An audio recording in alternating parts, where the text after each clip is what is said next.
মামুন ভাই একা হয়ে গেলেন এবং মামুন ভাইকেও আগলে রেখেছেন। উনি এখনো সুস্থ আছেন শুধু ভাবির কারণে। আজকে ওনার ওয়াইফ ইন্তেকাল করেছেন। ইন্না লিল্লাহি ওয়া ইন্না ইলাইহি রাজিউন। ভাবি একজন মায়াবতী মানুষ ছিলেন। ওনার কে যন্ত্রণা দেয় নাই, বিশেষ করে গ্রুপ থিয়েটারের মানুষ এমন কমই আছে।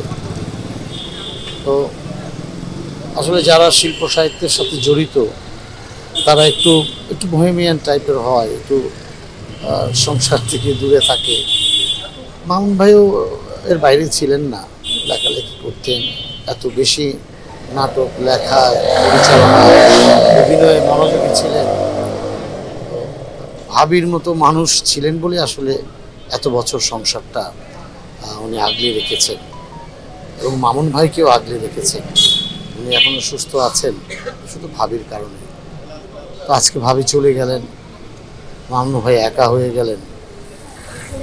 আমরা আমাদের সমস্ত বিপদ আপদে মামুন ভাইয়ের শরণাপন্ন হতাম। উনি আমাদেরকে বট গাছের ছায়ার মতো আগলে রাখতেন। এখন এই মানুষটি একা হয়ে গেলেন। এখন আমাদের সবাইকেই মামুন ভাইকে দেখে রাখতে হবে। আল্লাহ পাক ভাবিকে জান্নাতবাসী করুন, আর মামুন ভাইকে এবং তার ছেলে মেয়েদেরকে এই শোক সহ্য করার ক্ষমতা দিন।